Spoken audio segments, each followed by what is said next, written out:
Hey there everyone, welcome to the 4.2, 4.3, 4.4 review.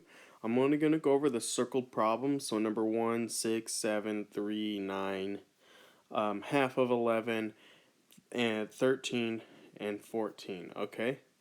So the rest you'll be required to do on your own.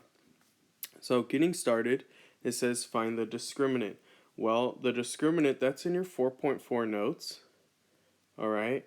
And that's going to be b squared minus 4ac. That's all you have to do. So what's my b? My b would be 2. Here, let's just write it down. A equals 3, b equals 2, and c equals 1. Alright, so b squared minus 4ac is going to be 2 squared minus 4 times a is 3 times c is 1. So let's see, that's going to say 4 minus, let's see here, 4 times 3 is 12, times 1 is still 12. So 4 minus 12 is negative 8. So that's what I get when I do my discriminant. So remember, if you have that discriminant, what type of roots are you going to have? You have a negative 8. So that means you're going to have two imaginary solutions. Alright? If it was a positive 8, you'd have two real solutions. And if it was a 0, you'd have one real solution. Okay. Number 6. I guess I'll do number 3. I guess I should go in numerical order. Simplify them right in standard form. Okay. All you got to do is add like terms. What's 12 plus 7? And then, let's see here, so that's 19. And what's negative 3 plus negative 3? I didn't say my eyes. Negative 6i. So write it in standard form. What's 19 minus 6i? That's it. That's all there is to it. So, number 6. Find the values of x and y. Okay, use like terms here. 15 and 1/3 x. So I'm going to write 15 equals 1/3 x. Why did I choose to do that? Well, look at what's with the y. Negative 3yi, so that letter I is with it. So I'm going to have to set that one equal to 2i. So negative 3yi equals 2i. And these are just division problems. How do you get rid of the number by a letter? You divide by it. Now, if it's a fraction, you can flip it and multiply. That's what I prefer to say. But if you divide by a fraction, that is just like flipping and multiplying. It's not like we're doing something different. So anyway, on this one I'm going to multiply both sides by 3 over 1. And 15 times 3 over 1 is 45. So x equals 45. And then with the y, negative 3yi, so I'm going to divide both sides by negative 3i, because that'll cancel out the negative 3 and the i's. So 2i divided by negative 3i cancels out the i's as well, so you're just left with negative 2 over 3. So y equals negative 2 over 3. And that's all there is to that one. Number 7, pretty similar to number 3, except that was a plus sign. And then I lost my place. That's a minus sign. So if it's a minus sign, remember to distribute it because it's going to change the signs on the inside. Plus signs don't change the signs, only minus signs do. So this says 16 minus 3i minus 2 plus 9i. Alright, so combine like terms. 16 minus 2, that's 14. Negative 3i plus 9i would make 6i. So plus 6i. That's it. It's in standard form when the regular number goes first and the I number goes second. That's all you gotta know. Okay, number 9. What's the answer in standard form? So you're multiplying here, okay?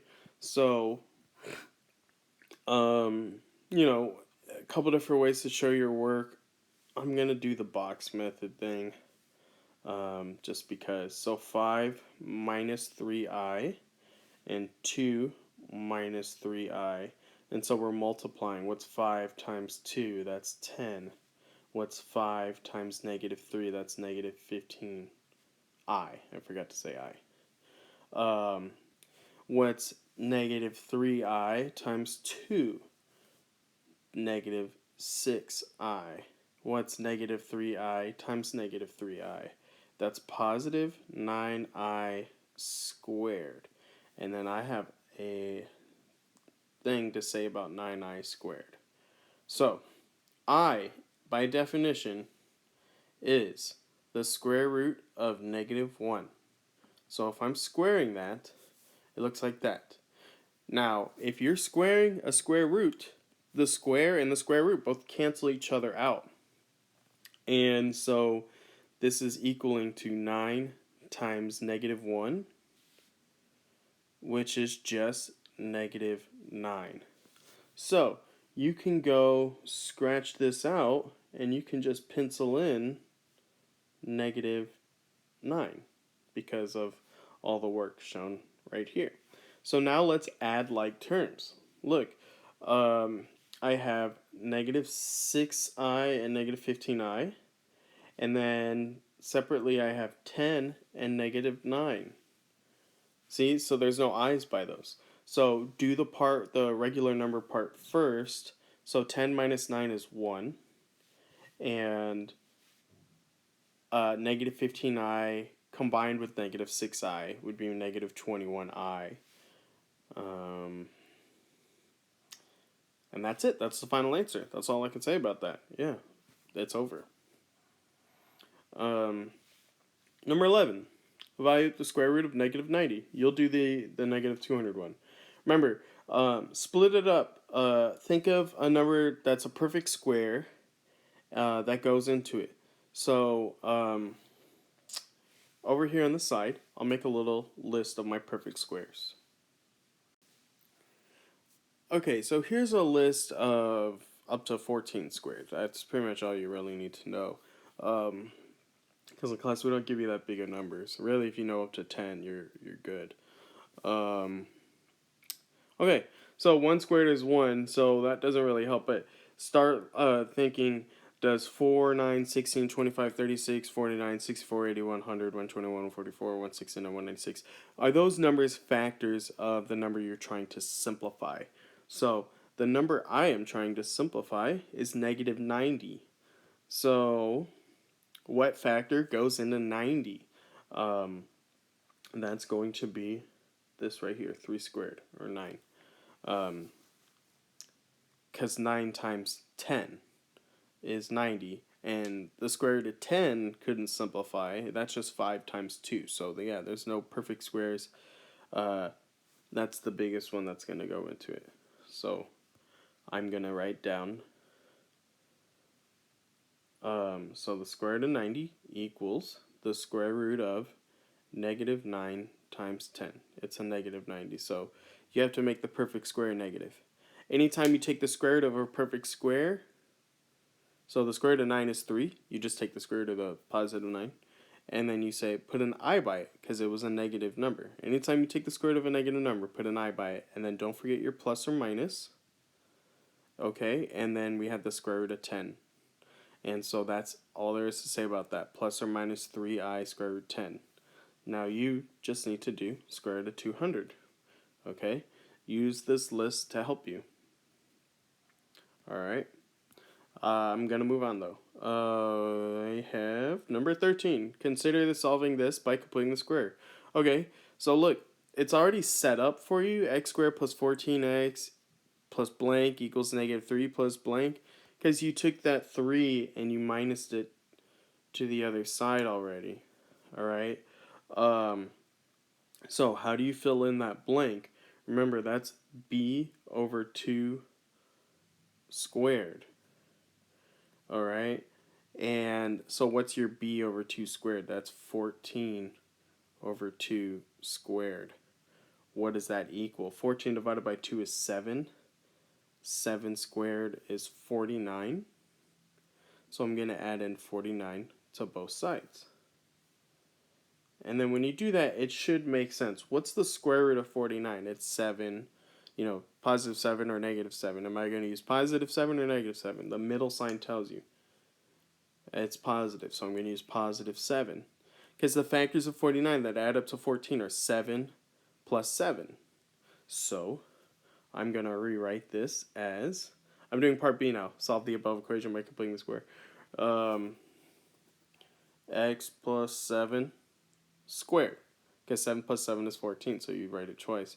Equals, what's negative 3 plus 49? 46. So I'm going to square root both sides.